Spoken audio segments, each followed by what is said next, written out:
Hello, welcome to Miniature Realms. My name's Stuart, and in this video I talk to Paul Stanley, sculptor and wargaming author, in a wide-ranging discussion about his early days in wargaming through his career as sculptor, as a writer, and we also talk a lot about mental health and how the hobby has helped him throughout the years with his.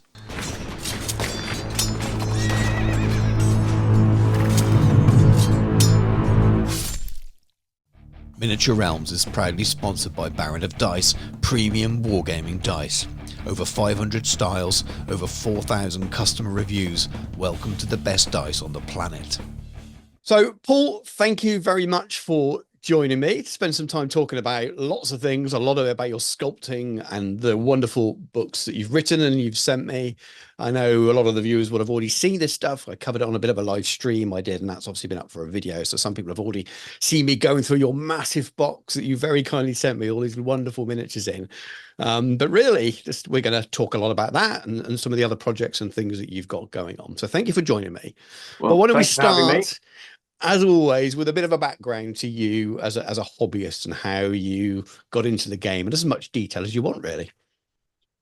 Yeah, well, it was a long time ago, but I think the first memory I have was living in Norway. I was actually born in Norway, and my parents, well, my father had got a job overseas, so they'd emigrated to Norway from England, and I was born over there.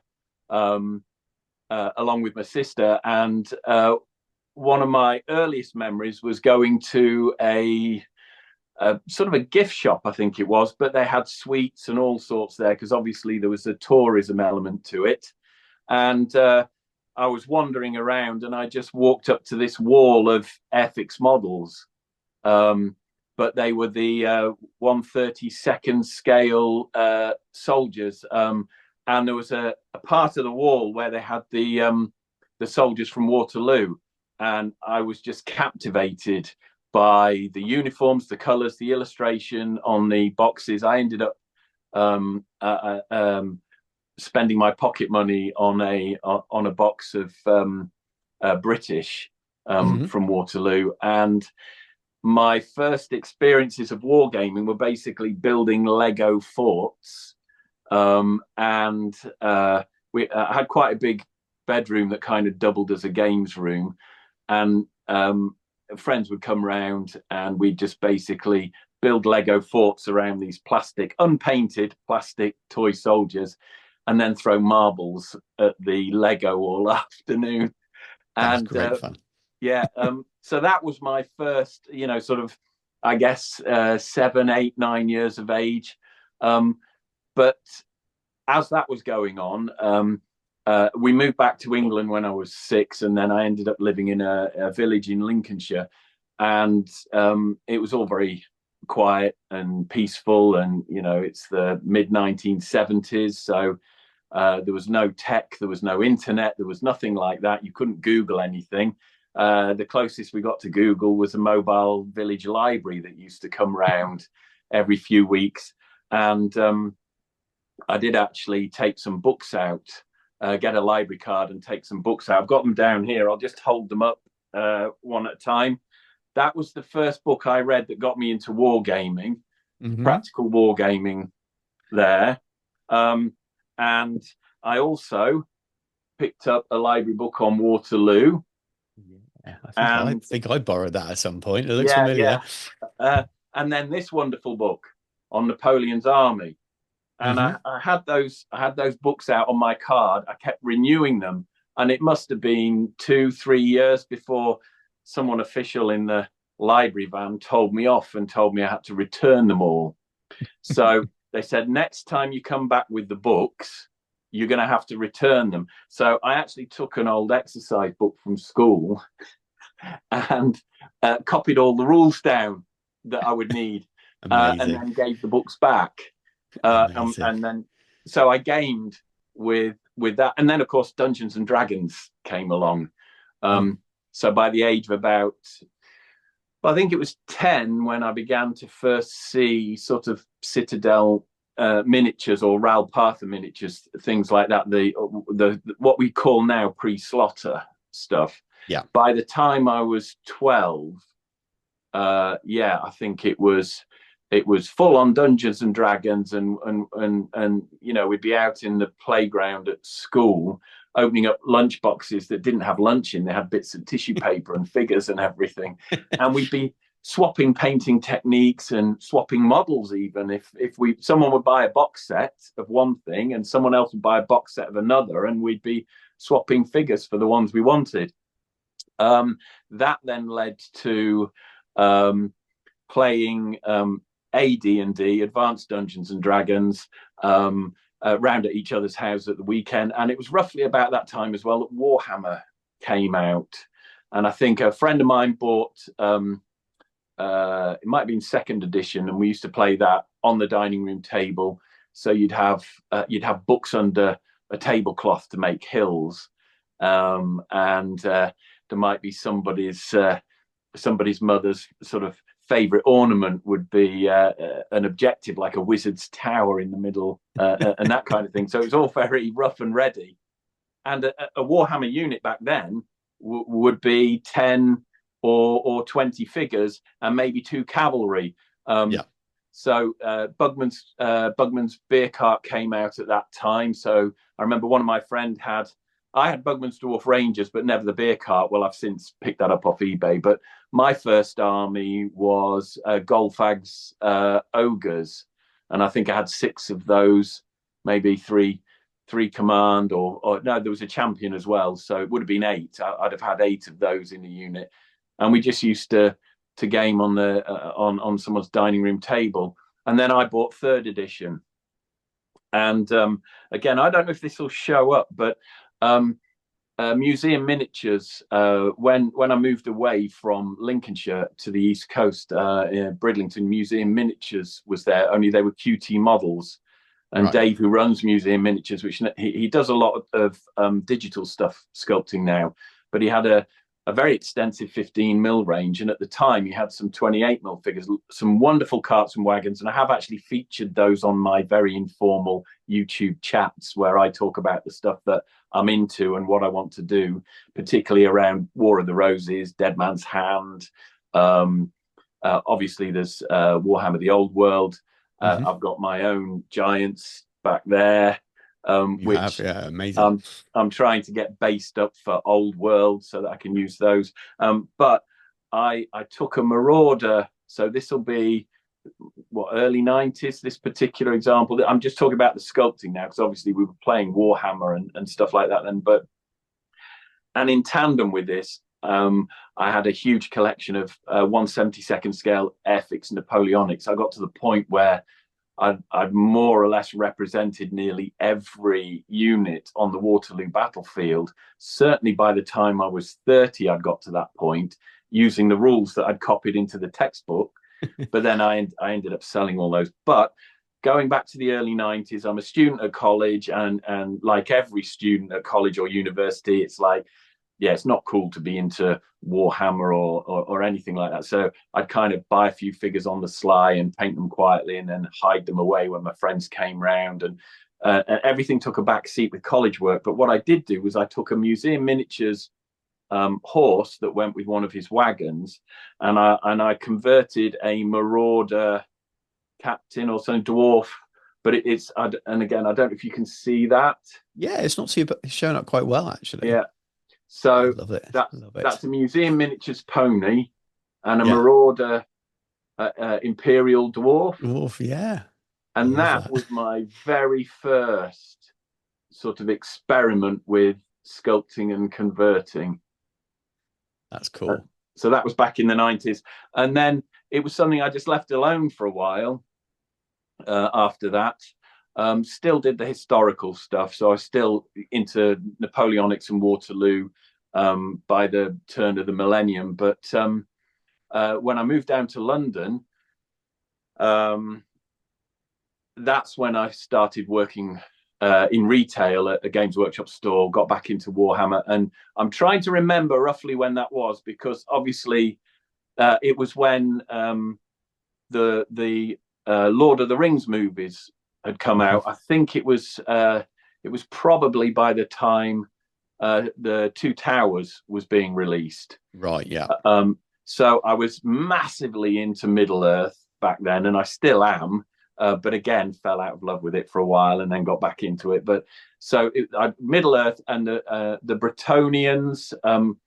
I think they probably came out after I'd left Games Workshop, or they'd come out just because I didn't stay that long. Because the thing about retail in London at the time was if you had a good manager in a great store, it was a fun place to be. But unfortunately, as seems to be the case in my life, my manager didn't like me, so he would have me sweeping the steps outside in the rain, and picking chewing gum off the steps outside. And I never really worked out why. So I did end up working in other stores and having a better experience. But by the time my probationary period was up, and also one of the reasons why I got the job in Games Workshop in retail was to get a better understanding of the hobby, because I was already sculpting in my spare time, but I wasn't doing it professionally. I was just converting lots of models. And I thought, I need to understand this whole Warhammer phenomenon and the wider wargaming community. So when my probationary period was over and they very kindly offered me a job, I replied with a letter that says, thanks very much, but my understanding was the probationary period works both ways. And unfortunately for Games Workshop, you're not an organization I'd like to work for.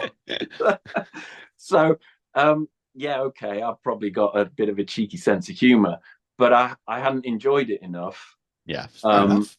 To stay in retail. I think it would have been a completely different story if I'd ended up in one of the GW studios, because as a creative, I think I probably would have thrived there. But as seems to be the case with me, whenever I join a large organization, I start in one place and try and get to somewhere else. And the journey always results in me leaving because I'm not a corporate animal. Yeah.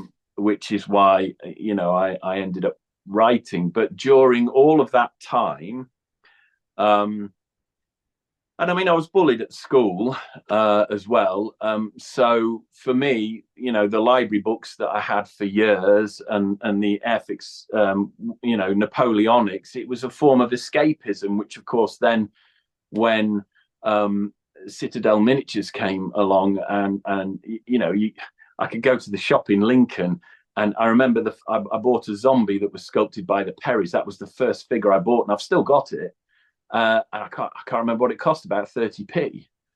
And nowadays you want to buy a metal figure, they're a couple of quid, and if it's a character model, you could be talking anything from £5 to £10. And if we're talking plastics now, I mean, £40 for something on the back of a horse, it's like mind blowing. But by the same token, the whole immersing yourself in that hobby was something I did to escape the bullying, to kind of create an alternative universe that was good for my psyche and my own mental health. And as I'm sure we'll discuss later on, that struggle that I've had has continued to be a struggle that won't go away. And yet, the older I get, the more pleasure I get out of the hobby. And like, for example, Games Workshop releasing the Old World. I mean, wow, so much stuff that meant so much. And I ended up, losing along the way, or selling or getting rid of, because I just couldn't take it all with me. It's back, and I've just kind of, I'll have that, I'll have that, I'll have that, and I'm building my past again, and filling in all those gaps. I mean, I don't know if you can see just above my head there, 3 Mumaks. I used to have 3 Mumaks, and I got rid of them, and then then I get back into Middle Earth. And then it's like, why did I ever get rid of them? So I end up buying 3, and these, they're all the plastic ones, but I'd actually cut, instead of gluing the head straight on, I'd put wires in and sculpted, kind of skin under the net. So Oh, nice. I did show those off on a Facebook group that I'm in, and Hmm. people were saying, where did you get the prints from? Where did you get the 3D prints from? But it's not. I spent my corporate life sitting down in front of a computer. So for me to sit down in front of a computer and sculpt a figure, there's just no enjoyment there for me. And that's not to say that kind of technology doesn't have a place. And people are producing some wonderful stuff digitally. I mean, it is amazing. But for me, it's too much like work. Yeah. And that's that's where the balance is in my life. I just keep kind of, tipping from one to the other. And as I said, I had the Battleforge. I ran that business for 10 years, built it up from a few sculpts that I'd done in my bedroom. When friends said, "Oh, you should be selling those," I built it up. I turned it into a company, created all those products. And then for a number of reasons, but mostly the fact that it was so intensive selling models, and I was effectively, a one-man band. My partner at the time did help out, but it was never enough to take the business to the size of something like Warlord Games, for example. I was stuck in an office on my own, and it was no longer fun. So I'd be packing, 120 orders a day, and then trying to sculpt something at 11 o'clock at night when I'm tired. I'd be crawling into bed at 2 o'clock in the morning, getting up at 5. Yeah. And I just thought, eBay, for all its wonders, and my business, they were turning me into an online shopkeeper. Yeah. And for someone who enjoys selling stuff and making money, that's fine. But I wanted to sculpt and paint models and unpacking orders and standing in a queue at the post office. So difficult, isn't it? It's that you hear it so often for small miniature manufacturers, that kind of point where you need to grow. Yeah. But then as soon as you got, at least one more full-time employee, then you might not be able to afford that. That's a whole nother salary. And it's such a huge jump that if you can afford to get to that part, great, because you can have that second person that does the shop side and you can sculpt and be creative. But it's crazily difficult to do. And I don't do the online selling side. I obviously paint stuff for my job, and I know sometimes it's really hard to squeeze that in and produce content and the balance between that as well. But it's nothing compared to, I imagine, trying to sell all of that stuff myself. At least I'm just giving it back to the client who's paid me to paint it. It's a lot simpler. It's already predetermined. So, but let's talk a little bit more about those miniatures and things. So you've obviously told us that you started that business. What was take us through a little bit slower, that journey of the business. What was your first miniatures you sculpted, and when did you decide to create the business and things? That was interesting because by that point I was living in London. Another reason why I decided not to accept a full-time job in retail from Games Workshop was the fact that I was married at the time. I'm since divorced, but I was married at the time and expecting our first child. So it became apparent that me as a creative sitting at home and being a house husband looking after the children would be better than having, particularly in London, if you're both out working, one of you has got to earn £40,000 just to pay for a nanny or childcare. It didn't make sense. So me being creative, I could stay at home, look after our daughter and our subsequent son, who came along 2 years later, and build up a business. But that in itself was not ideal, because I think, without going into too much detail about my personal life, there was a difference in expectations between what my wife at the time and I wanted for our children and for our home life, and what her family expected their son-in-law, i.e. me, to be doing.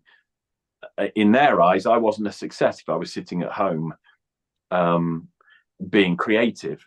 I should be holding down a high-powered management job.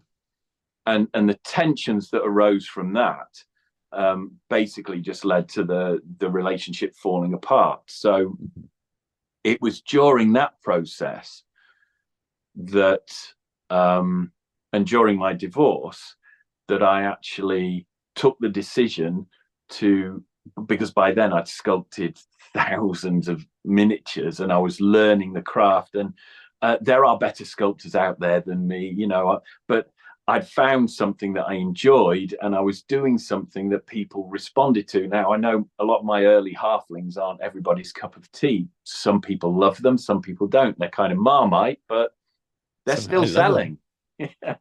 And so I actually went to see Dave at Museum Miniatures to ask about getting them cast up. So for a long time, he was making molds for me and casting up metals.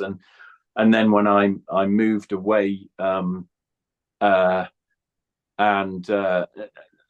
basically got into a new relationship, my new partner was more business minded than my ex-wife had been. So that's when it then became a legitimate business. And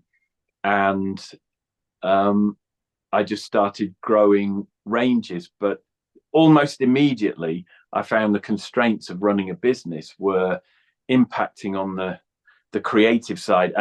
And those miniature sculptors who are more successful, i.e. they've run businesses for 20, 30, whatever years, they have a formula that they stick to. So you sculpt 5 rank and file troops, whatever it is, whether it's historical or fantasy or whatever, you sculpt 5 rank and file troops and you do 3 command, and you do them in one troop type, like maybe hand, weapon and shield. Then you do some archers and you follow the same principle. Then you do some cavalry and you follow and then you do a general, and then you do some enemies. But the whole time you're doing 5 rank and file, 3 command, next 5 rank and file, 3 command. And already we're hitting a barrier for me because it's repetition. Right. Yeah. And if there's one thing that has always killed me, whether it's been in business or in stuff I'm doing, not so much with painting. I mean, that is repetitious, particularly the epic Napoleon. It's like face, face, face, face. Yeah. Next, you know, but that getting up. I mean, I had a job for a while in Oxfordshire working in IT, because that was essentially, I trained as a graphic designer, did a degree in visual communication. And then because back in the early 90s, there was a crash in the market, I actually stayed on to do an MA in visual communication as well. So I enjoyed that because every day was different, and these projects were big and sort of long term.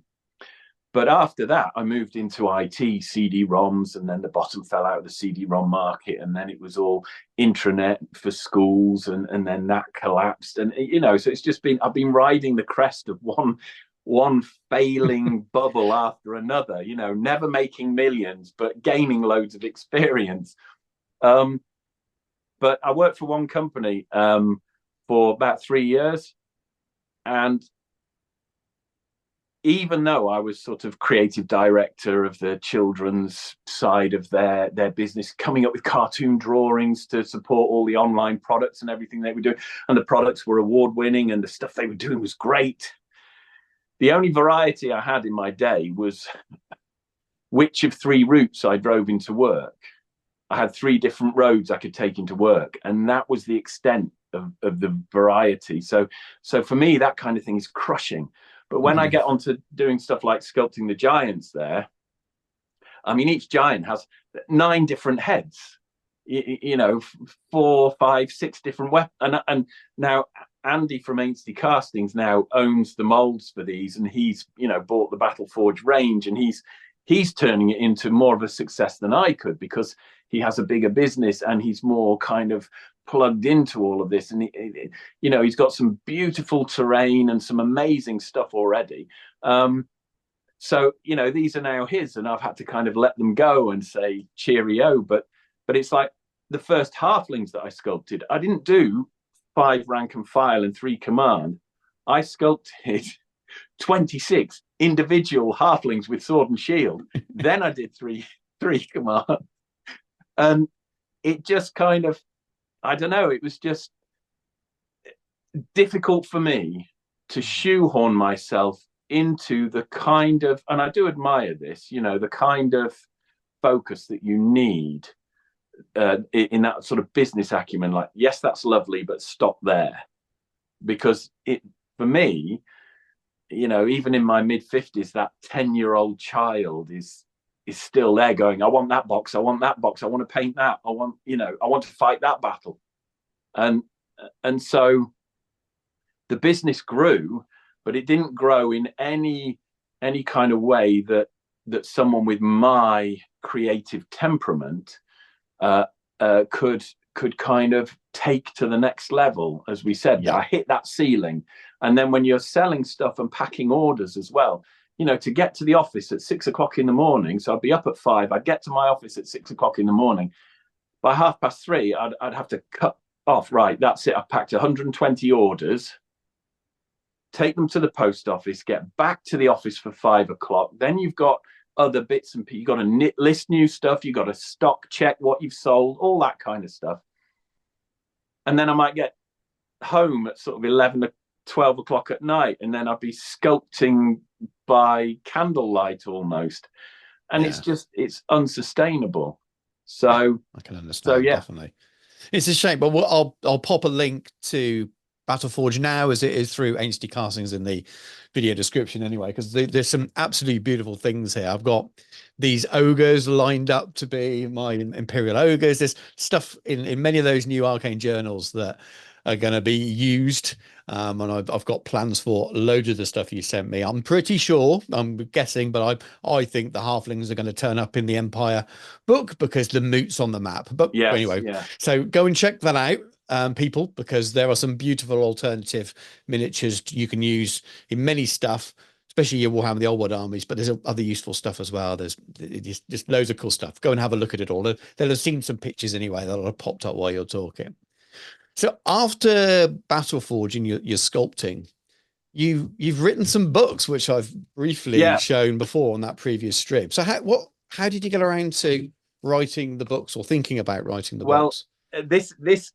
This is where it kind of really, I guess it really encapsulates the kind of person that I am. And I have to admit there was an element of good luck there. There always is, I think, when you get these kind of opportunities. But I think for me, first of all, as I was diagnosed with dyslexia at the age of 10. Mm-hmm. Now, being dyslexic in the 1970s in the English education system wasn't much fun. And that's where a lot of the bullying came from. And it wasn't just other classmates. It was, I guess, frustrated teachers, but teachers would ridicule me as well. And I can remember, I have very vivid memories of being dragged out of my seat by one particular teacher, made to stand on a chair that I had to place on the desk first. And I had to read out work that I'd written badly because I was dyslexic. I had to read it out. And every time I stumbled or made a mistake, that teacher would swipe the back of my legs with a ruler.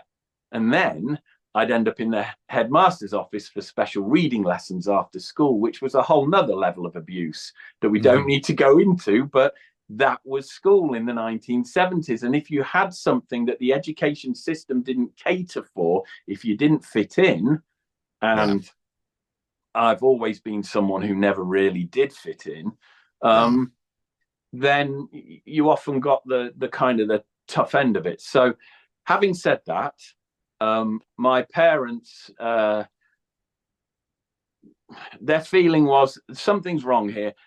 You know, how can I be coming home from school with all these reports for like C-, should try harder, you know, all this, he's a daydreamer, friends calling me thick, dyslexia is just a posh word for thick.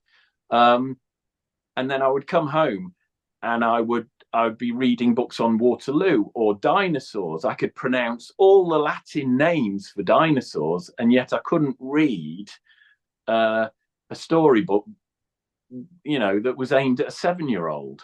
So they felt something was wrong. So long story short, they took me to see an educational psychiatrist. I was diagnosed with dyslexia. I had a wonderful teacher in Lincoln. So I used to have, basically I got allowed out of school one afternoon a week.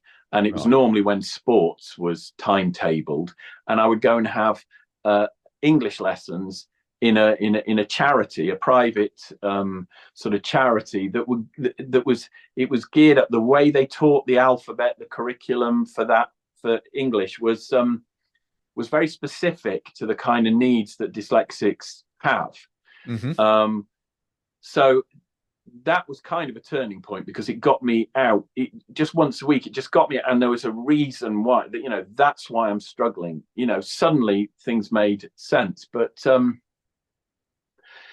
From an early age, I would be reading Donald Featherstone books on wargaming and terrain building and all that kind of stuff. So I guess from about the age of 10, I always wanted to write a book. And whilst I was a student at college, I went from wanting to write wargaming books to wanting to be the next sort of Roald Dahl, because I loved his stories. And I thought, well, wouldn't that be cool? But I think the problem was I didn't actually have, 20 years of age, I didn't really have a story to tell, or I didn't feel confident enough. And any attempt that I made at writing always ended up in some form of humiliation. I was even humiliated at the university I was at because I made a spelling mistake on a poster. And it was at that point I thought, enough. So I spoke out against the tutor who had humiliated me. And to his credit, we broke for lunch, and then when class resumed in the afternoon, first thing he did was apologize to the whole of the class, because it was like being 10 again when you got 30 people laughing at you because you made a mistake. And of course now loads of people make mistakes because we've got this autocorrect that keeps changing what we write. And so definitely saves me. Well, sometimes it does, and then other times it doesn't, because it's trying to predict and it's getting it wrong. But so anyway, from 10 years of age, I wanted to write, and I was really into Donald Featherstone books. And nothing really came of that. I did write a bit of poetry in my late 20s, because, again, I was in a difficult situation. And I guess I was trying to just kind of express the kind of pain and angst that some creative people feel, especially when part of their journey, as mine involves things like depression and dealing with that over a long period of time. So that was an outlet, but it never developed into a career. I did do some open mic poetry in pubs, clubs, cafes. I think there was one occasion I remember, it was particularly embarrassing because the audience was all old age pensioners, and my poetry was a bit risque. So that went down like a lead balloon. Yeah, but so you live and learn. But then, of course, the Battleforge happened, and I started sculpting. And the reason I got asked to write a book, it was the fantasy one first, which I know you've got there, and I've hold up at the same time. Yeah, my author's copy there, which is now looking a little worn, but.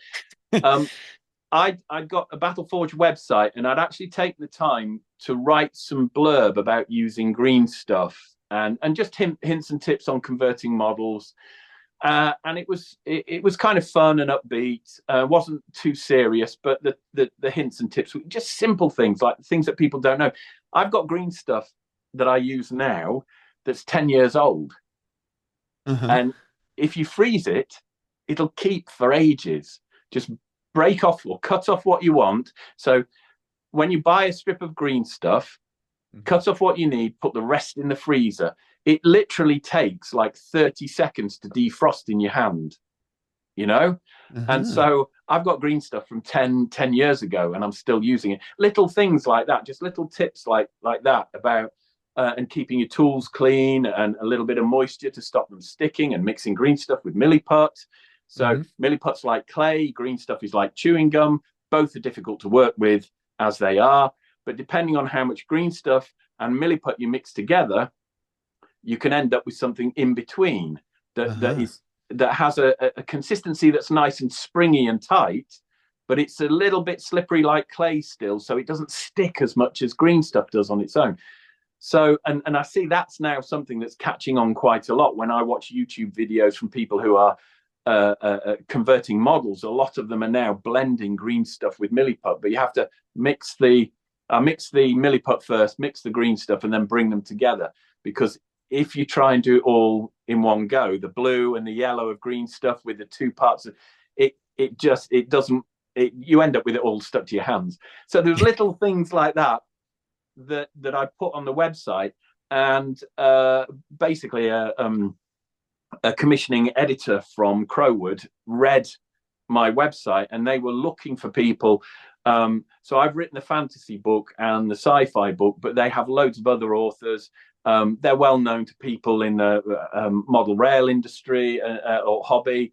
They do lots of craft work, needlework. There's even stuff on restoring cars. And this isn't an advert for Crowwood, but there's a huge breadth that they do. So I was approached via email saying, hey, do you want to write a book for us? And my immediate response was, when am I going to find time to write a book? But then I stopped to think. I thought, hang on, you've wanted to do this since you were 10, and someone has just said, would you like to do it? Yeah. So I said, yes, I'd love to. And it was at that point that I began to think, do you know what? I'm going to wrap up the Battleforge. I need to let it go.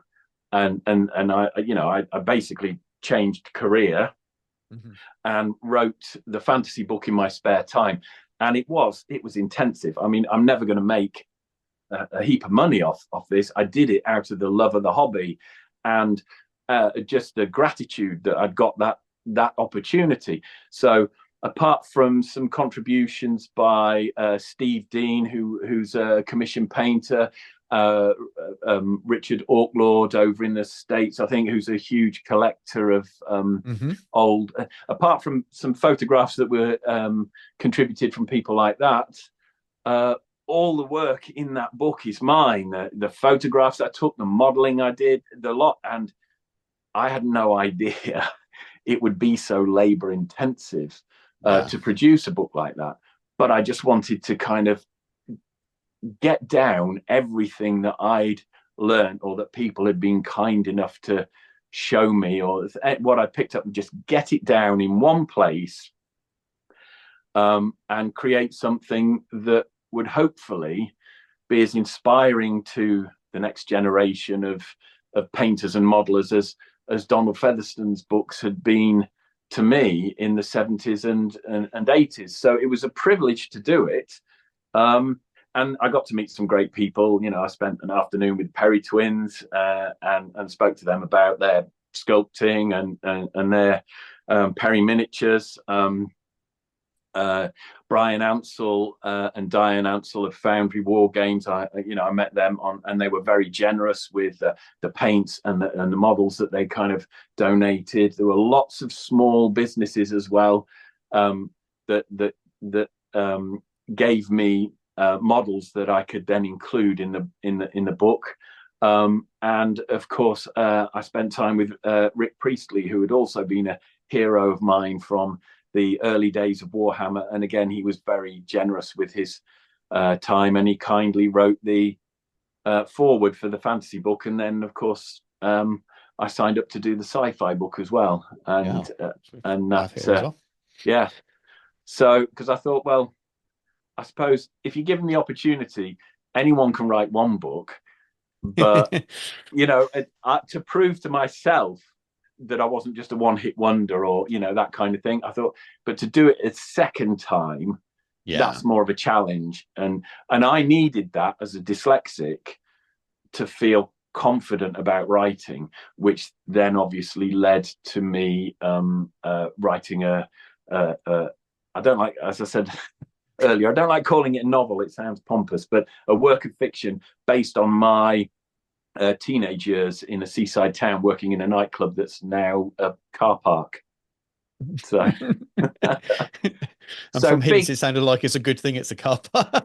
well, I don't know. I mean, the thing is, it's actually quite eerie, especially to go down, because the nightclub was underneath an old Victorian cinema, or, you know, sort of Winter Palace type thing, and lots of seaside towns had those. But you'd go down some stairs into the basement, and that was the nightclub. The cinema was derelict upstairs, and that's eventually why the nightclub got knocked down, because there was a whole building above it that was dilapidated. Although I have to say, when the council tried to knock it down after condemning it, they couldn't, because the Victorians had built it so well. So apparently it was supposed to be sort of Victorian sandstone. Right. And when they came to knock it down, it was reinforced concrete with steel bars. So they couldn't. And bringing it back to the hobby, that's actually an argument why, if you're converting miniatures, you should always pin them. Because the reinforcement from the bar makes things indestructible. But anyway, they did eventually manage to knock the club down. But the car park just occupies the footprint of the building, so that I can actually go, as can anyone who worked there, you can go and stand in the part of the car park where 20 feet down your bar was. Yeah. So and that's eerie, especially if you do it at night. You know, you've got stars in the sky, and you look up, and to think that 30 years ago we were listening to the Pet Shop Boys and serving drinks, and it's just gone. Yeah. You know. So I felt that I mean, there was that, and also that a group of friends.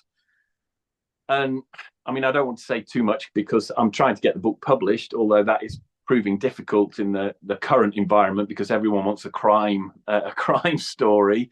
But it's also about a group of friends, and we did actually lose one of those friends to suicide. She took her own life, and so it was the story of all of us and how that had impacted us. And whilst I was writing that book, I lost my own father, which then gave me insight into just grief and what a dark place you can find yourself in after you've lost somebody. Which all sounds very pessimistic, but the thing is, it's that old saying, isn't it? You know, you can't have sunshine without the rain.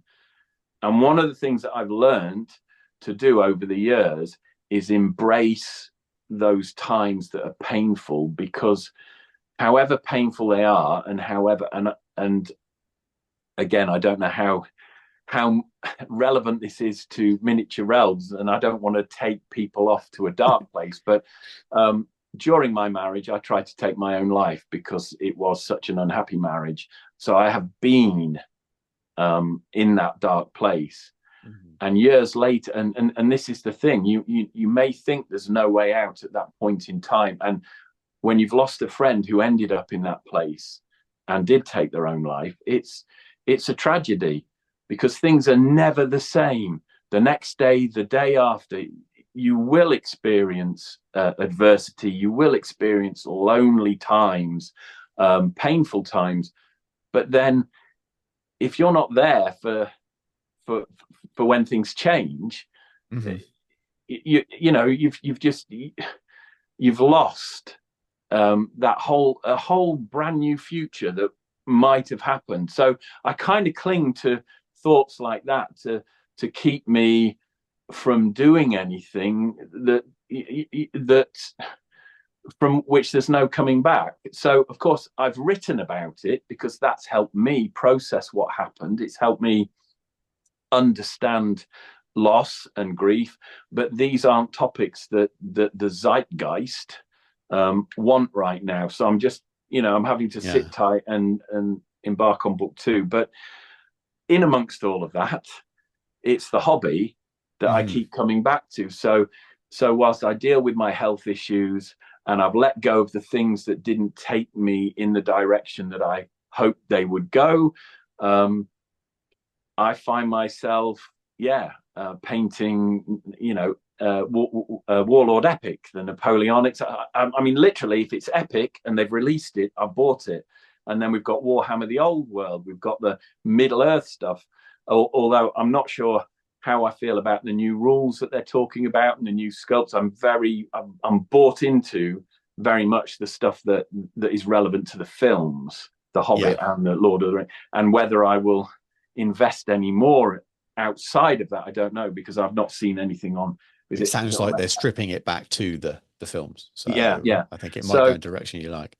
Yeah. So there's all that plus the historical, and of course, as I get older, my interest in history is something that's always fed my wargaming. So I'm not just doing Napoleonics, for example.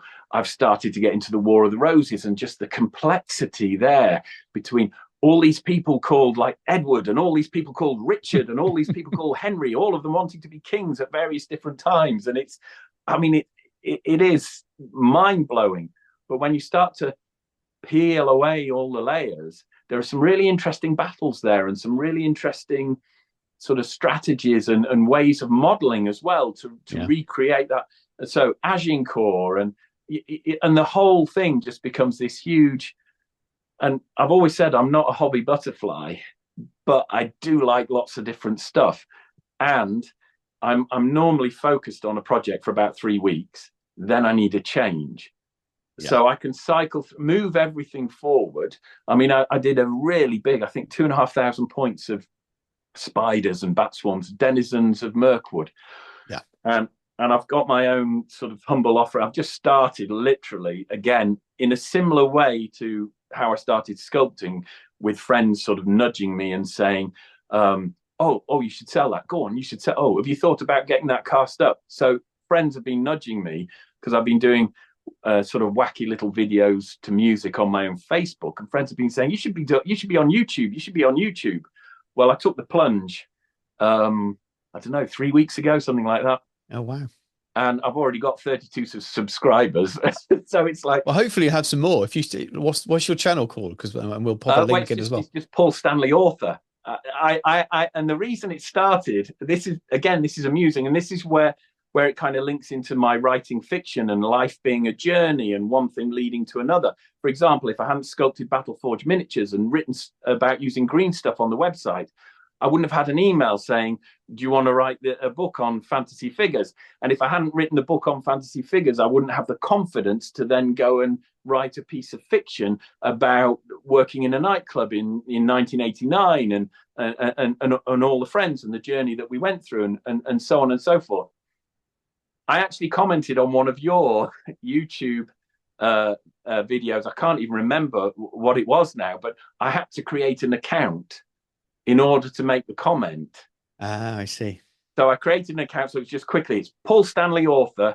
I think I come up as Paul Stanley, but it's just Paul Stanley Author. And I thought, well, so of course I've got an account now, and I've got friends going, oh, you should stick a video on YouTube. So I literally just picked up my iPhone, pointed the camera at some models and just went, hello and welcome to my video.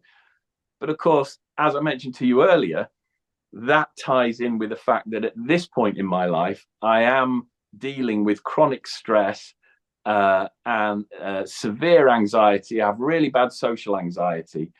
So if I stop and think about anything beyond it's me and a model and and my iPhone, I'd have a panic attack and wouldn't do anything. And then that ties into other things like fatigue, and then you can't pick up a paintbrush. So there's a whole host of. So my biggest job at the moment is managing my own health so that I can function.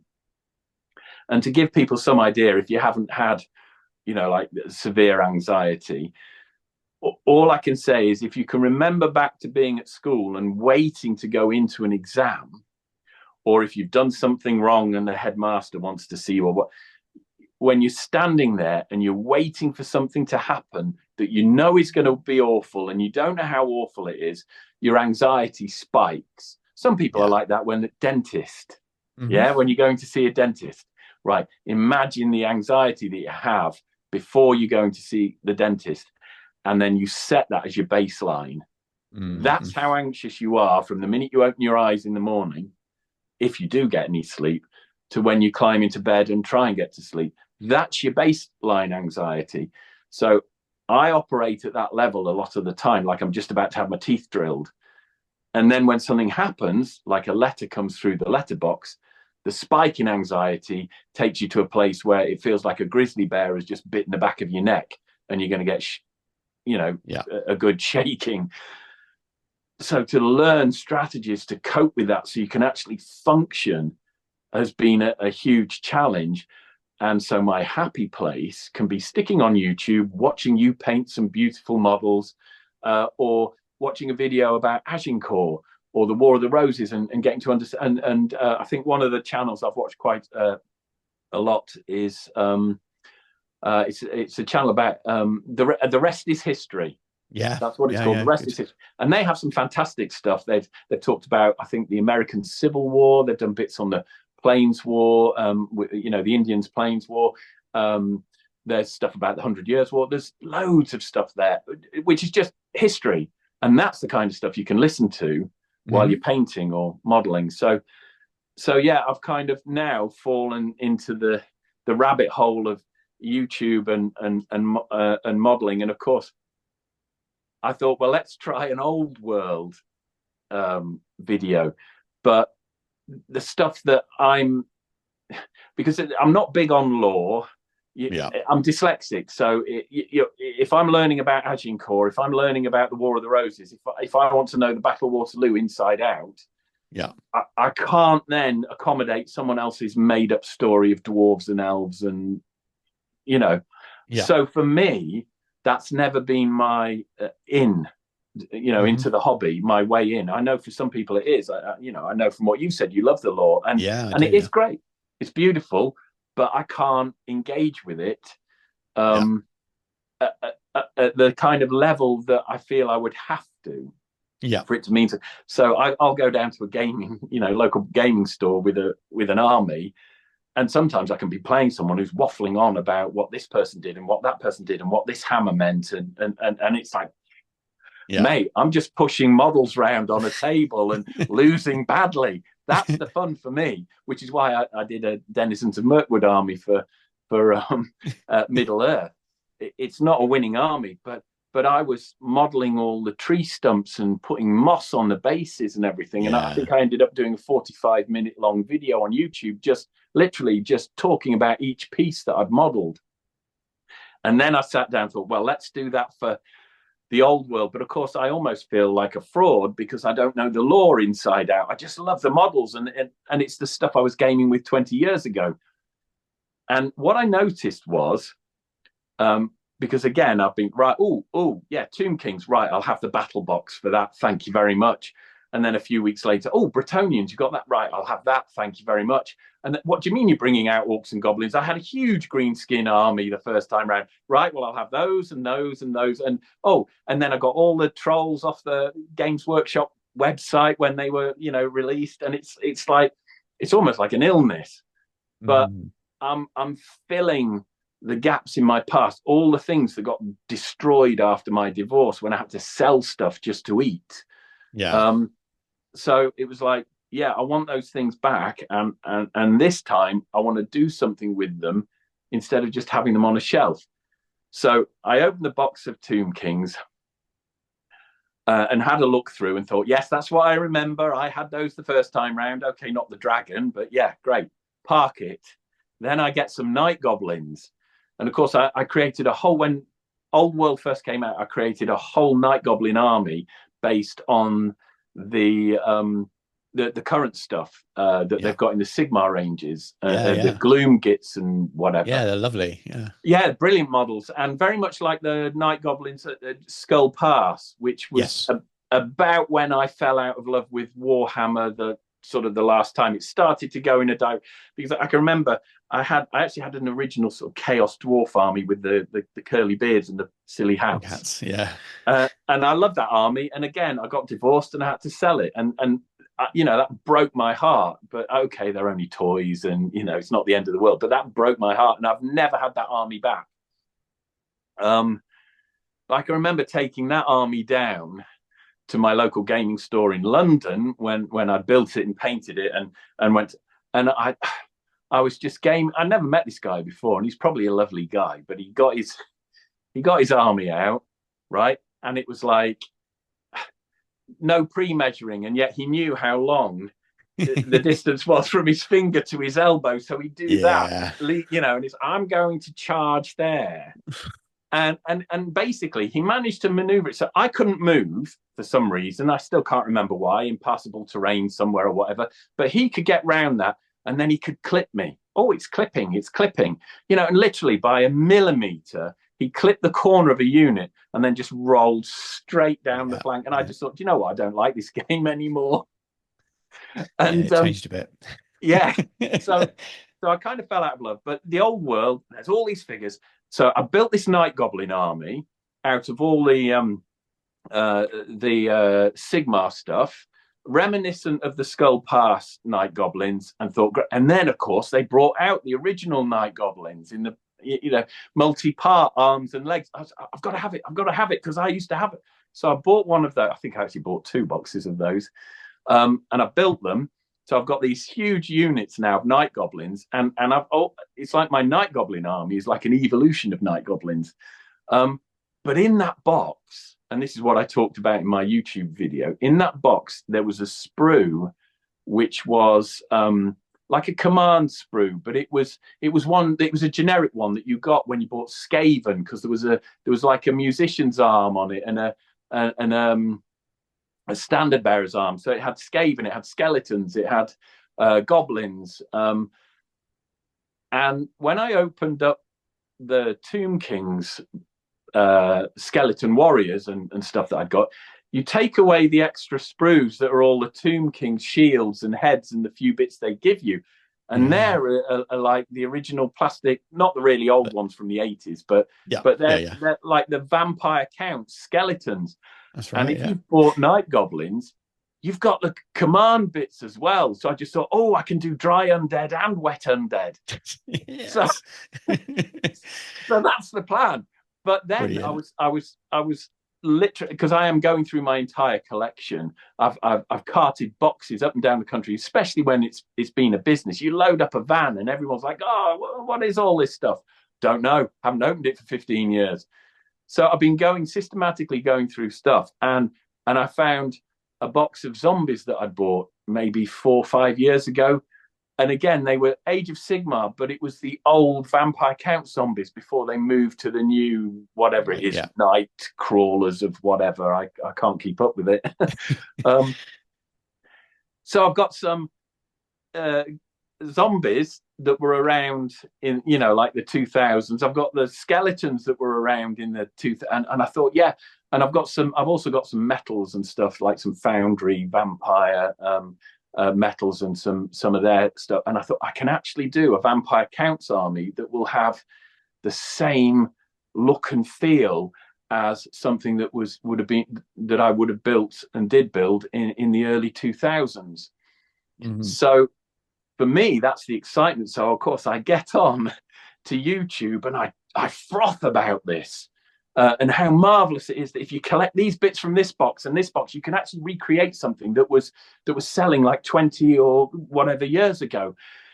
And then I post it, and I remembered how particular some of the like Warhammer fans can be. And I just thought, have I just, you know, offered myself like a lamb to the slaughter here? Because my interest is modeling and sculpting and converting. I don't know Warhammer lore that intimately to be an expert, but I love the models. And so my video is just, oh, isn't this great? I'm going to do this. I'm going to do that. And I think I wasn't sure what to expect from YouTube. I was just sharing the things that I love doing. And I did some Dead Man's Hand stuff where I can convert the buildings to make 3-4 stories. And those videos were popular. You know, they might get 8 likes within a week. And from someone who's just stepped onto YouTube out of nowhere, I thought, well, actually, that's not bad going. You know, it got like 14 views in 24 hours. And then that went up to 30 views. Then it was 75 views. Then it was 126. And I thought, well, okay. Some people are interested in the creative vibe that I want to share and enjoy with everyone. And then I put this old world video on, where I also talked about my giants and how I want to use them in the old world. And after a week, it's like 400 views, but only 8 likes. But still, I'm thinking that's almost scary. And then the anxiety kicks in again, because old world is something I'm very passionate about. But when I do something that because the thing is, you write a book, it sits on a bookshelf. And apart from a picture of me pointing inside over a wargaming table, nobody needs to know who you are. And when you've got chronic stress and anxiety, avoidance is a therapy. Yeah. So I'm actually not just enjoying modeling in front of the camera when I put a YouTube video up. I'm actually pushing it's a disability now. It's classed as a disability because I've had it so long. I'm pushing myself way out of my comfort zone, because if I could just put a coat on, walk into a forest and live in a tree, I would. That's where I am with my mental well-being, if you like. I don't want to do a Reggie Perrin necessarily, but I could quite easily just disappear or drop off the grid, and just, I have a garden full of trees in pots. So when I moved here, there's just gravel and nothing. I get all these trees in pots and everything, and now there's blackbirds nesting. I have a blackbird in my garden. When I step outside, if there's no food on the bird table, she'll fly down in front of me and make a noise. So the kind of creature I am, you stick me in the middle of the wilderness, and I'm like Dr. Dolittle. You put me in the middle of a supermarket, and I can't breathe. Right, it's a very strange thing to be dealing with. And it sounds like the war game is so important to helping you with your mental health, but you got to be careful that you don't turn that YouTube into something that actually destroys something that is so important for your mental well-being. So throughout all the stories you have told of your journey, it feels like that from school right through to now, that your love of miniatures and wargaming has been the thing that has kind of kept you a little bit more grounded. And it's the same. I know lots of people watching this will feel the same. It's hobbies and wargaming is very much a comfort, a way of surviving life for so many of us. And I can understand how doing some stuff on YouTube and as I say, now being on YouTube and inviting more people to come and click on your channel and watch your videos. I can imagine that must be scary, thinking, well, if someone comes along and is really horrible, is that going to spoil the thing in your life that you love and is really important to you?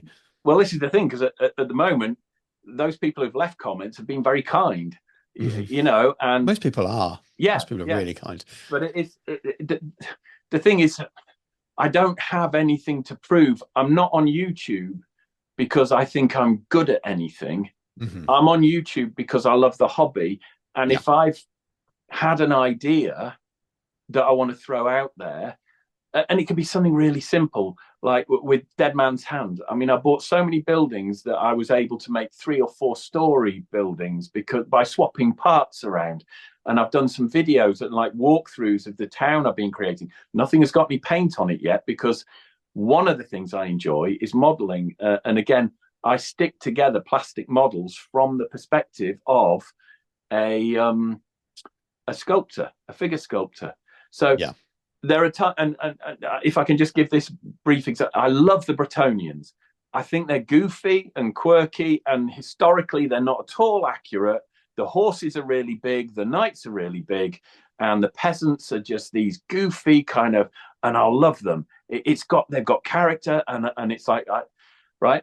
But when you look at the studio art, and of course they're always beautifully painted and so on, but sometimes these models are put together and they're just a bit wooden and a bit blocky, and you just think, why have they invested all this money in producing plastics that just look so wooden? And the last time I had a Bretonian army, when they first came out, this incarnation, I mean, that we're seeing in Old World, because I know there was a previous version, but when the multi-part plastic Bretonian peasants and archers, when they first came out, I stuck them together the way they were stuck together on the box. And they were this just kind of, but then this time round, after, 15 years experience as a figure sculptor and everything else that I've done, I ignored the box art and I just started playing around with parts. And I mean, I've got one Bretonian made from the bits in the box where he's holding a shield at an angle, like he's about to step backwards. His halberd is lowered as though he was going to attack, but can't. And his head is turned and he's looking down at the snail that you get on the sprue that are stuck on the. So it's like, I've created a Bretonian soldier who has a fear of snails. And it was like an accident, but that's the kind of thing that I enjoy. And that's what I want to share when I sit down to kind of film something on YouTube. And to come back to Dead Man's Hand, I bought so many buildings. I must have like 12 or 14 of the dogs that come. They have these little plastic dogs. Lovely dog, but it's a monopose, and the tail is up and the head is straight and it's striding. Well, you put 12 of those together and it doesn't work, because it's like model railway at its very worst, the exact same pose over and over again. But on one of the videos, I talk through the fact that I cut the head off, shave the shoulder at a slight angle, put the head back on, looking left, looking right. So you can turn 12 identical models into a pack of 6 or 8 dogs that look very different, just by repositioning the head and putting a bit of green stuff in the gap that's left. And that had quite a good response from people who I'm friends with on Facebook, who've seen my YouTube videos. They've sort of said, "Oh, I love that part." Yeah. So I thought, well, that's what I like sharing. And then, of course, that leads, because another friend of mine then said, "Oh, what about Turnip 28?" And I'm like, "What?" Made for you, I think. Yeah, well, this is what I thought, because it's funny you should say that, because I've literally binged on videos, Turnip 28 videos on YouTube in the last 48 hours since this friend of mine, Darren, since he mentioned this. And it's like, why did you do that? I was doing War of the Roses and Agincourt. What are you doing? So I'm hooked. And I have got some models here which I'd like to show if they will come up on camera. But again, it's like life being a journey. It's like I'm suddenly, it's like you said, it was made for me. It's like I'm doing Agincourt, so I've got lots of spare torsos of knights and things like that. And for anyone who doesn't know, Turnip 28 is basically a game that creates this kind of universe that the world it stopped in sort of 1812 or whatever. So it stopped in Napoleonic Europe, and something happened where some sort of root kind of grew or came out of space or whatever. I mean, I'm just picking up bits and pieces of it, but it's implanted itself in the earth. And if you can imagine a Napoleonic battlefield turned into mud like the trenches of World War I, where all animals have been contaminated in a kind of Nurgle sort of chaos way by vegetable matter, you're sort of there. So you've got this medieval armor meets Napoleonic uniforms thrown into the future, where things are still, you haven't even got to steampunk yet, and everything is sprouting infected growth, mushrooms and twigs and all that kind of stuff. So of course, all the bits that you need to make it are all the bits I've got kicking around from all the other things I'm interested in. Yeah. So your Napoleonic Perry miniatures, their Agincourt War of the Roses. There's a lot of stuff from other manufacturers as well. Fireforge do a lot of like Templar Knights and all that kind. And you can just have a field day. I've got one here which I don't know if that's in focus. Showing up fairly well, but you're going to send me some pictures on that pop up at the same time as well, so people can get a good look. so yeah, that's kind of just green stuff. It's all beaky, kind of plague doctor sort of thing as well, and using tufts of grass. Yeah, so much fun. And everything's painted a really muddy brown. Now, I did send you some happy, smiley Battleforge horses and ponies and things. Now, yes. Right. Well, I've got a bag of miscast, resin miscast, where the face didn't come out or it's missing a leg or whatever. And I've had it for like 10, 15 years. I couldn't bear to throw it away. And here, fantastic. Yeah. I've turned one that didn't have a mouth. I'd cut the face off, and basically this one's in resin. Now, I don't know what Andy likes to cast my stuff up in, but I did a lot of stuff in both resin and metal when I had the business. Yeah. So this is a resin horse. I think I sent you some metal ones. Yes, yeah. But I cut the face off that and just turn it into a sort of a parsnip type elephant thing. And the knight on the back is a Perry Agincourt mounted knight, because I wanted the idea of, I kind of like the thought of when we think of the Crusades, and whatever that, rightly or wrongly, everything they stood for, you imagine this kind of knight in shining armor, this Templar knight on a big war horse going off into uncharted lands and fighting lots of people to spread the word of a particular religion.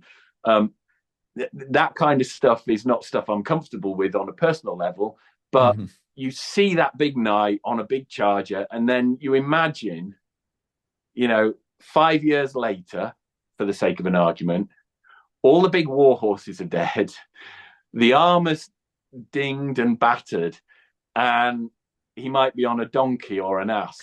And that's that was the vibe I'm going for with my Turnip 28 conversions.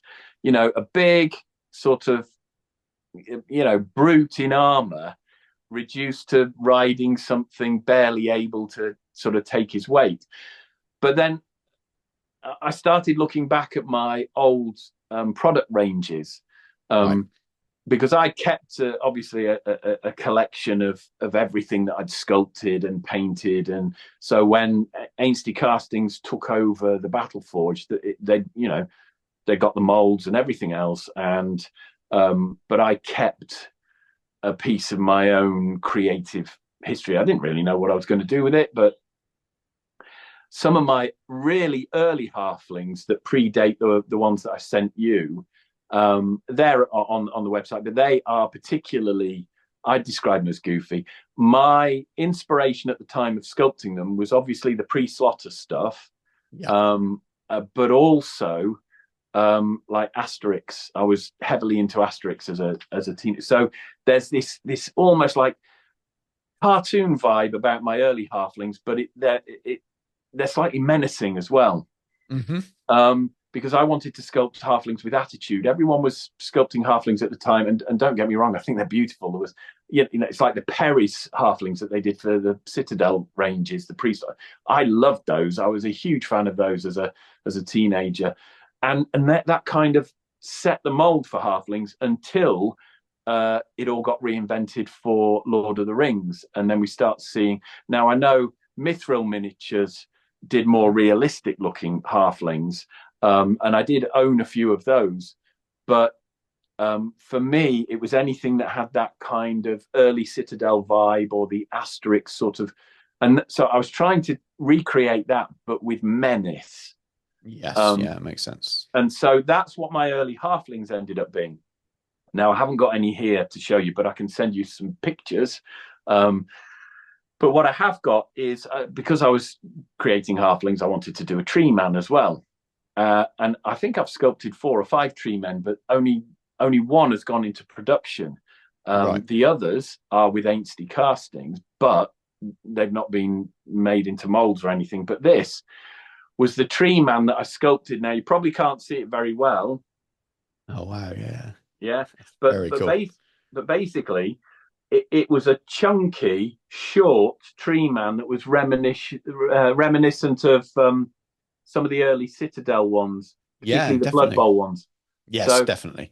Yeah, so I got that sort of short, stocky vibe going, with the tree man. And these branches, so the tree man is resin, the branches are metal. I sculpted the branches separately and actually used to sell them as a pack of tree branches, and as well as selling them with the tree man. And then obviously this is just railway flock on top, which I didn't include. But that was my, you know, the Battleforge. I think it was called New in, which was New in the End. And I think that meant it was, I don't know if it's a Celtic word for ash or something, the ash tree. But, okay. You know. It's very cool. Absolutely. Thank you. So anyway, that was my offering. And I got one that I'd been building, and it had been sitting on my shelf for years because it was like a creative dead end. And this is where the Turnip 28 thing comes in, because if you don't add the foliage and you don't paint it in bright colors, and you add some of the other spiky bits that I sculpted and had cast in metal, then you get something that's very sharp and pointy, much more sinister. Brilliant. And fits in. So I'm now obviously gluing all these grass tufts and bits of foliage.